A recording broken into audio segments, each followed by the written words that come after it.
al presidente de la Cámara de los Representantes. Tenemos con nosotros a Abel Amón, economista especializado en Europa del Este. Abel, muy buenas tardes. Hola, buenas tardes, Marta. Bueno, Abel, nuevos papeles del Pentágono, casi es como podemos titular un poco lo que está pasando en el día de hoy, ¿no?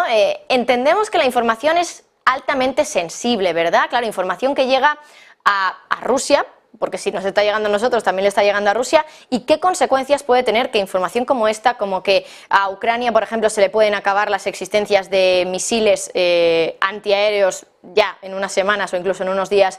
¿Cómo puede afectar esto a la guerra ahora mismo? Bueno, yo creo que ya van varios días con información sobre los planes de contraataque de Ucrania hacia Rusia y desde luego esta información es muy grave que se haya filtrado. También tenemos que determinar su veracidad completa y luego pues está claro que como va a afectar a la evolución de la guerra, pues es complicado, pero vamos, está claro que ahora mismo Ucrania va a hacer un contraataque y va a utilizar ya el material bélico recibido de Occidente. De hecho, Prigozhin, el responsable del grupo Wagner, hoy digamos ha vengado a sus tropas diciendo: sabemos que Ucrania está preparando en torno a 200.000 efectivos para hacer esta operación. Y luego los datos concretos de que si Ucrania pidió aviones a Estados Unidos, está claro que la OTAN decidió no aportar material que fuese, digamos, agresivo al territorio ruso. Y a pesar de ello, hay que decir que Ucrania sí que ha atacado pues, a ciudades rusas, bueno, no zonas civiles, pero sí zonas militares rusas con drones y objetivos militares incluso en Crimea. Yo creo que aquí la clave, aparte de que haya que depurar responsabilidades de esta información, es la evolución del conflicto, que está todavía en una fase muy indeterminada. Es decir, no sabemos, Rusia está avanzando muy lentamente, necesita efectivos y también necesita munición, lo mismo que has comentado tú de lo que necesita Ucrania. No sé en qué grado estos sistemas antiaéreos pues, se van a acabar en la fecha que dicen estos papeles, pero está claro que ahora va a recibir un material adicional que va a ser importante de cara al transcurso de la guerra. Y luego las fuerzas armadas ucranianas y bueno, la dirección del país le ha quitado un poco de hierro a este asunto del espionaje, aunque hay datos graves como el espionaje al propio Zelensky, pero bueno, yo no creo que sea un factor determinante de cómo va a evolucionar la guerra en los próximos meses. Hay mucha incertidumbre, pero no parece que vaya a ser una dirección definitiva del conflicto.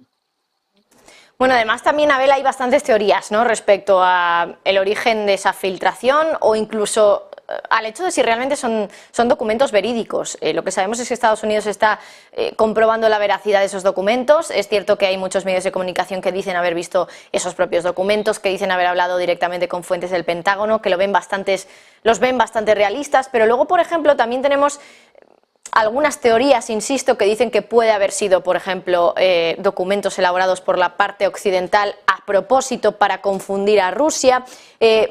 ¿Por qué lado va más tu teoría? ¿Por el lado de que son documentos reales?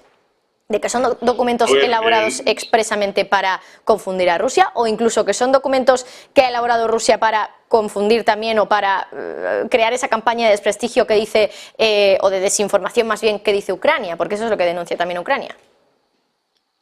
No, vamos a ver, la ciberguerra es algo fundamental en los conflictos modernos. Entonces Rusia está claro que es una potencia en cuanto a sistemas de hackers y bueno, Occidente también. Entonces, de hecho, uno de los factores claves en la evolución del conflicto ha sido el apoyo de tecnología informativa que ha recibido Ucrania de Occidente.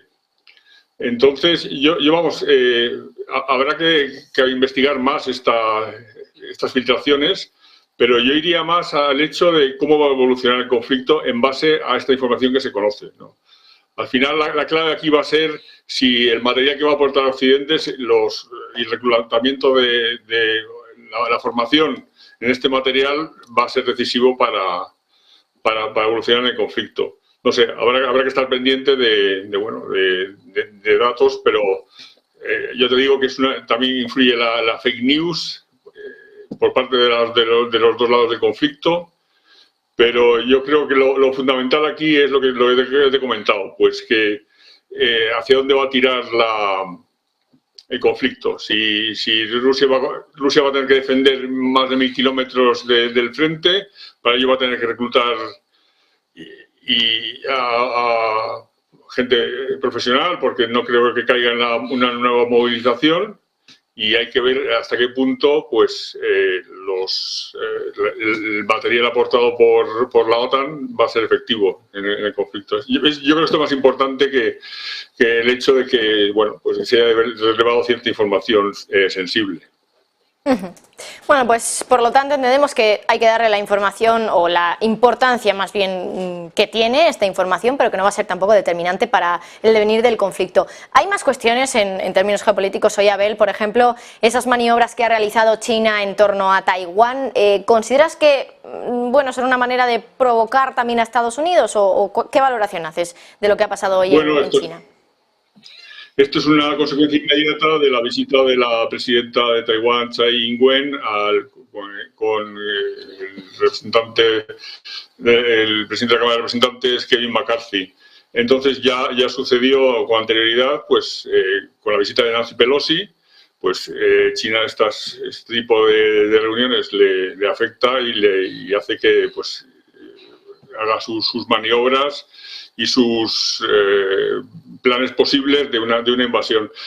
Sin embargo, yo creo que China ahora está más en el salir de la crisis como consecuencia del asunto del coronavirus, y todas estas reuniones que ha tenido pues con Macron, con von der Leyen, ahora viene Lula da Silva también, pues le interesa más crear un frente económico que pueda contrarrestar el efecto de las sanciones, de la Guerra Fría, de hecho, ya que tiene con Estados Unidos, y buscarse aliados comerciales que a su vez le están pidiendo pues que intente interceder en el conflicto de Ucrania, intentando convencer a Putin de conseguir un alto el fuego. Entonces, pues esto es una consecuencia, ya digo, pues de las acciones, digamos, políticas de la dirección de Taiwán, que no le gustan nada. Pero yo creo que ahora mismo China está en un plan más de ser un actor fundamental en la economía y un regulador diplomático. Lo cual es positivo, porque sabe perfectamente que en un conflicto con Taiwán, pues sería perder mucho, digamos, potencial económico. Estos pasos que has dicho tú, que está avanzando pues con Francia, con países europeos que se quieren un poco abstraer de este clima de guerra económica que tiene China con Estados Unidos, pues se echaría todo al traste. Lo mismo que sucedería en el caso pues de que China, por ejemplo, aportase material bélico trascendente en la guerra de Ucrania. Bueno, Abel, y antes de nada, también comentabas el hecho de que Macron y von der Leyen han estado en China en los últimos días, y quería preguntarte precisamente por unas declaraciones de Macron. Macron diciendo que Europa no debe seguir la misma línea que Estados Unidos respecto al conflicto en Taiwán. Entiendo que lo que quiere Macron es que tampoco se meta Europa en un conflicto que ni le va ni le viene, básicamente.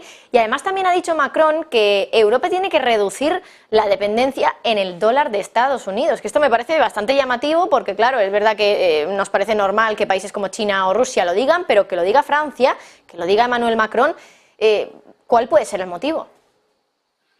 Macron, aparte de todos los datos que ha estado dando, ¿no? Pues de intentar independizarse un poco de la tendencia económica de Estados Unidos, pues también hay que ver el asunto del AUKUS, ¿no? De los submarinos que ahora nucleares, que está comprando a Australia, al Reino Unido y a Estados Unidos, que en teoría iban a ser pues de origen francés, ¿no? Entonces, yo creo que, en el caso de un conflicto con Taiwán, digamos, abierto, desde luego la Unión Europea, yo creo que estaría del lado de Estados Unidos. Lo mismo que sucedería en el caso de que pues China aportase material bélico a Rusia. Yo creo que hay un frente común bastante grande, Pero sin embargo, pues es verdad que Francia intenta, pues de hecho la expedición que fue con Macron a China, pues con un montón de gente de negocios, con proyectos importantes de inversión allí, intenta pues evitar este conflicto en el sector tecnológico, por ejemplo, que sí que tiene abierto con Estados Unidos. Y luego la dependencia del dólar, al fin y al cabo, bueno, eso lo va a determinar el volumen de la economía de cada bloque, ¿no? Entonces, el hecho de que haya una operación concreta en yuanes, el yuan hay que tener en cuenta que se puede utilizar como moneda, como medio de transacción, pero nunca como medio de reserva, porque no es una moneda convertible. Yo lo veo algo más así anecdótico, sin embargo, pues no deja de ser significativo. Al final y al cabo, el dólar se fortalecerá en la medida en que la economía estadounidense sea diferencialmente más fuerte que la de Europa. Y la presencia del yuan como moneda de reserva adicional, de momento es algo ficticio, porque bueno, a Rusia sí le interesa, porque Rusia tiene sus reservas en dólares y en euros bloqueadas, y le interesa lógicamente tener un medio de pago y de reserva. Pero vamos, para el resto del mundo, el yuan, no sé si se ocupa el 4 o el 5% de las reservas mundiales, puede que crezca con este conflicto, con esta situación en Rusia, pero desde luego no va a ser una alternativa para el dólar ni para el euro. Pues Abel Amón, economista especializado en Europa del Este, muchísimas gracias como siempre y todo un placer hablar contigo. Igualmente, buena semana. Igualmente.